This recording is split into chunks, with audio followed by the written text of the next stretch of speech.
आज की कहानी है अरे भाई बीबी को मत पढ़ाइए। शुक्ला जी बधाई हो, अब आपकी पत्नी श्रेया से डॉक्टर श्रेया हो गई है। चलिए मुंह मीठा कीजिए हम सभी का।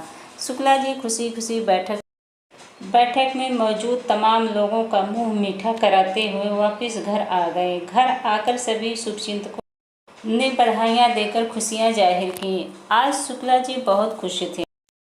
पत्नी श्रेया के साथ शुक्ला जी ने काफ़ी मेहनत और भाग दौड़ कर हर कदम पर साथ दिया।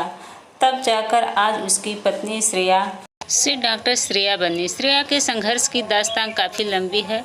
दोस्तों, श्रेया बहुत खुश थी जब पीएचडी कोर्स वर्क परीक्षा प्रथम आई। श्रेणी में पास करते ही शुक्ला जी की दुल्हन बन घर आ गई। नई बहू को कुछ दिन घर परिवार को समझने में ही लग गया। शादी से पहले ही शुक्ला जी ने श्रेया को पीएचडी कराने का वादा भी किए थे। विवाह के कुछ महीनों बाद श्रेया पीएचडी की थीसिस लिखने के लिए प्राथमिक और द्वितीय डाटा के लिए दौड़ भाग कर रही थी। साथ दे रहे थे शुक्ला जी। श्रेया के संग फील्ड, कॉलेज, यूनिवर्सिटी, लाइब्रेरी या जहाँ भी जरूरी हो वहाँ संग सब मौजूद रहते थे शुक्ला जी। इसी बीच श्रेया के गर्भ में हलचल महसूस हुई और फिर हाई रिस्क प्रेगनेंसी में भी श्रेया ने पढ़ाई जारी रखने की कोशिश करने लगी।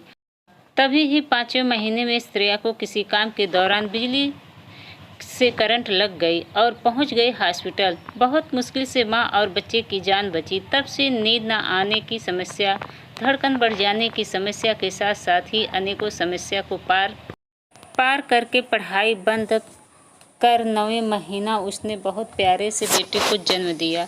बच्चे के जन्म के 1.5 साल तक श्रेया ने नींद चैन खोकर बच्चे की परवरिश की। बच्चे जब थोड़े बड़े हो गए तब फिर से कलम कागज उठाया और निकल पड़ी अधूरे शोध कार्य को अंजाम देने के लिए।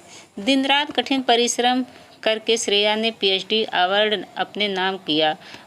सब बहुत खुश थे सिवाय महतो जी के। महतो जी शुक्ला जी के पड़ोसी थे। पता नहीं क्यों श्रेया को डॉक्टर श्रेया बन देख महतो जी से रहा ना गया। उसने शुक्ला जी को कॉल कर अपने पास उसी दिन मिलने बुलाया और कहा, क्या बात है शुक्ला, तुम तो अब पत्नी को पीएचडी करा दिए हो। पत्नी को ज़्यादा मत पढ़ाओ, नहीं तो तुम पत्नी के गुलाम बन जाओगे।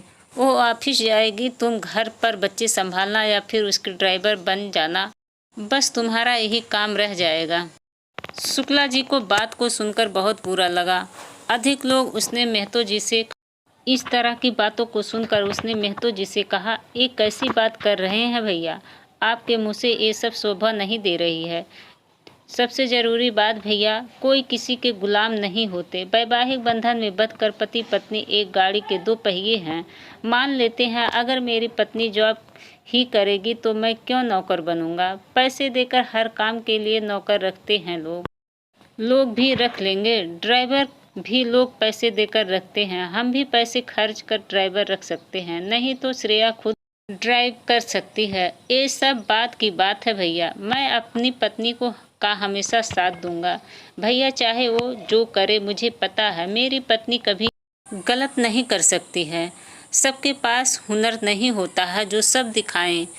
मेरी पत्नी एमए के पास अनेकों हुनर हैं और मैं अपनी पत्नी की कद्र करता हूँ, साथ ही गर्व भी।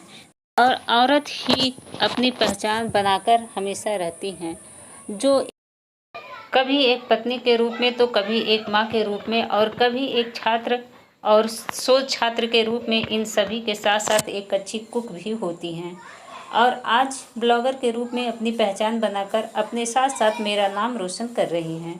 तो दोस्तों, कहानी पसंद आए तो इसे लाइक और शेयर करें और चैनल को सब्सक्राइब करना बिल्कुल ना भूलें। फिर मिलेंगे एक नई कहानी के साथ, तब तक के लिए बाय बाय।